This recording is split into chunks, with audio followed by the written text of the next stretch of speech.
At the start, I was very like, I didn't want to do anything, too feminine or anything flouncy or, just to be really, it's two men dancing together. I'm going to be neutral. Yeah, but then like you get 2 weeks in and you're like, twirl me like a princess.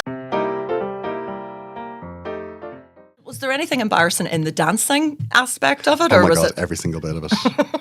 Like every single bit of it was totally humiliating. Oh, really? Yeah, right from the start. I mean, Well, I you're very loved vulnerable when you're doing it. every second of it. Yeah. Every second of it. But you get really, like everything that my body tells me was I had to go against. Incorrect. Yeah. Yeah. Everything was wrong. Yeah. Like even the fact that like Steven was straight, I'm gay, and immediately it was like, you've got to like Address it. touch tips. Yeah. That's two men ballroom dancing is your touching tips. And it's like, there's no... Yeah. That's weird if you're straight very- anyway. Like for everybody. But the thing about it is dancers are just like... They're so used to it. Yeah, like so they would... Like two straight dancers would be like, oh, I just want to choreograph something, come here. And they would just do it. And so like the whole thing of masculine, feminine, it just doesn't mean anything to them in regards to the dance world. Everything is just completely technical. Yeah, yeah. Whereas for mere mortals, it's for mere mortals who are just... Could you not touch me there, please? Yeah, I was just... and my feeling the whole time was like, oh my God, I'm going to be Harvey Weinstein. Basically. It's going to be an expose at the end like of this. in 6 months' time, we're going to be in court, and Steven's going to have a doll, and he'd be like, "This is where he touched me." And I was just so. I'd be worried that I'd start to read into it too much and be like, "This guy actually really likes me." Oh my we're God, in love. We are in love. I'm going to have to. I don't know. I'm going to have to have a wee word with him. Like it was. Yeah, it was fascinating. But that's just me and my narcissism. And then you get so used to it that it becomes like your language. I don't even know whether it's a like brotherly relationship or what it is, but you get this. It's a very yeah. It's like the most. It's intimate, but not incredibly intimate, incredibly non-sexual. It's really weird. So yeah, but like we would be doing like the ballroom frame, and he would be like, "Gearóid, pee to me, pee to me." I was just like, sorry. He liked to say that. Like he was just very. Yeah, he was great. Yeah. He was great to work with. Yeah. That's He's one of my best friends now. He's just like. I know you can tell that. I think you can tell whenever people are sort of. It's a bit of a show for like we have to get on for the sake of it. You could tell you two were like. Oh yeah, some of them hated each other. Oh, did they? Yeah. Yeah, just it was really fun. Smiling through teeth. Like you'd see them like with their arm around each other for like they're like, oh, they hate each other. They absolutely hate each other. It's hilarious. It's like me at my school formal. I had a guy who took me to my sixth form formal who was way shorter than me, and he was a really, really nice guy, but he kept trying to do sort of like grand gestures that would fall flat, and I just wasn't that into him anyway. So there's loads of photos of us like that, sort of like his arms all the way around me, and I'm sort of like patting his head. Yeah. And then when we got to the formal, the two most popular people in our year that were a couple. And the guy picked this girl, Mary, up and spun her around the dance floor. And everyone was like, oh my God, they're so cool. And I could just see this guy out of the corner of my eye looking at me. And I was like, oh no. And he bent down, put his arm under my shoulder or under my armpit, right? And I just stood bolt right on the dance floor. And all I could hear was, oh no. And it was him trying to pick me up. And I was just hitting him going, just please stop, please stop. We just like walked off the dance floor. And I was like, never touch me again. Yeah. That's how I imagine I would be on Dancing with the Stars. Well, I'd rather pick the partner up. He's stronger than you think. That's what I will say about Steven. He was well able to lift me loads of times. Oh, but sure, I can imagine that. Then at the start, I was very like, I didn't want to do anything, too feminine or anything flouncy or, just to be really...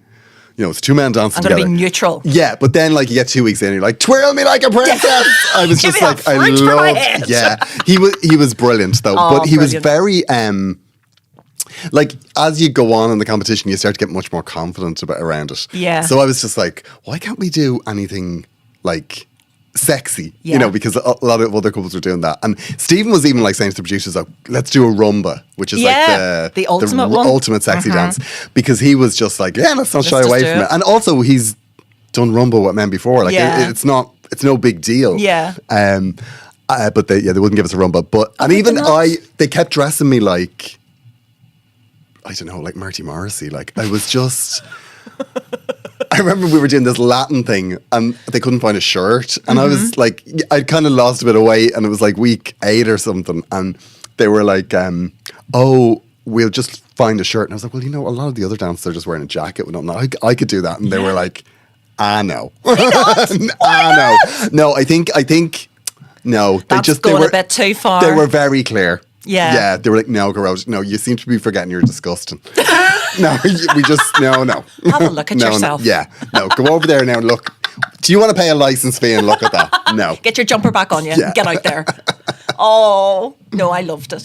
But yeah, I can imagine it feeling embarrassing, but there was no sort of like embarrassing incidents actually in the middle of...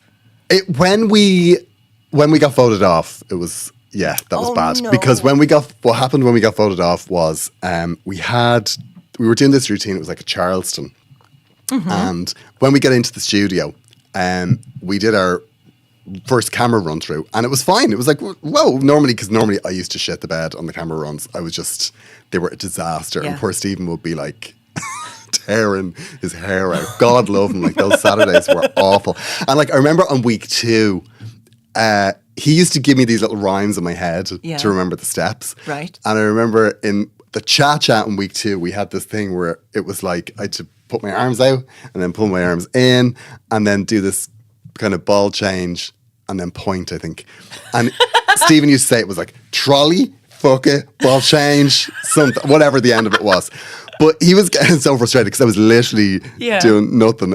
And like they're very careful about how people are treated and like they're really good. Yeah. And he was slightly frustrated. And he was like, no, it's trolley, fuck it, and everyone was kind of like, from the side. I think he's broken Steven. Like I think he's the most placid man.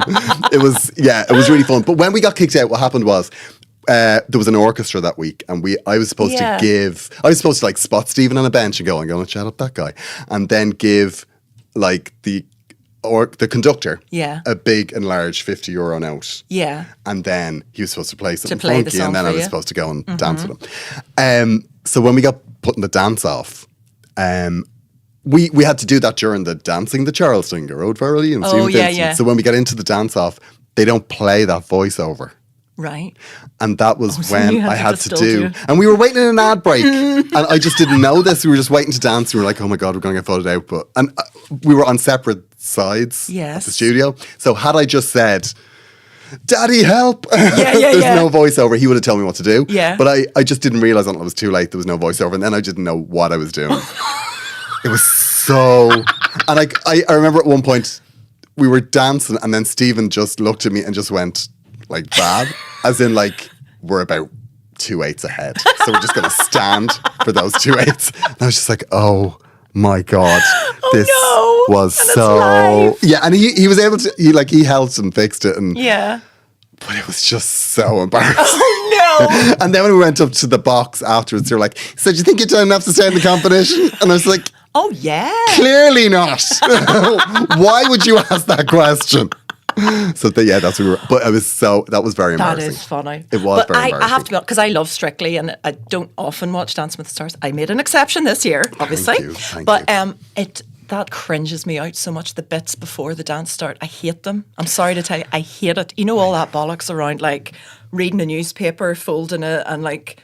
All of the popping a balloon, all the wee bit of business before. I'm like, oh, stop! It's just give me the steps. Into it. The ones that I found difficult were the ones where we were had to be emotional, because I didn't realize how dead my face is. I genuinely thought I was quite an expressive person. Just resting bitch face. Until I saw myself dance. You described it. So it was so funny what you said in your first, I think it was the first week when you said you watched the tape back and you looked like a dog with his head out the window. Yeah. Which is really funny. It was just so embarrassing. It was so embarrassing. And you do like a dress rehearsal on a Sunday afternoon and then they do the press photographs at that. Oh, right, okay. Because they need to get them out in time. Yeah. So, and then when you do it in the evening, like that's the live show. But in between, I met the press photographer. I was just coming out of the canteen and he was like, Gearóid, what are you going to do about your face? I was just like, what do you mean? He's like, I mean, I took 100 photographs. Look at this. Completely unusable. Like, I mean, they're just... What will we do? I was like, what? First your check. I thought I was being like, real smell the fart tango face. Yeah. But I was just like... Next. Yeah. Boring. Bored. Oh, Awful. God. Well, Yeah. I loved every minute of it. Oh, thank you. I had a ball. It was the greatest thing I've ever done.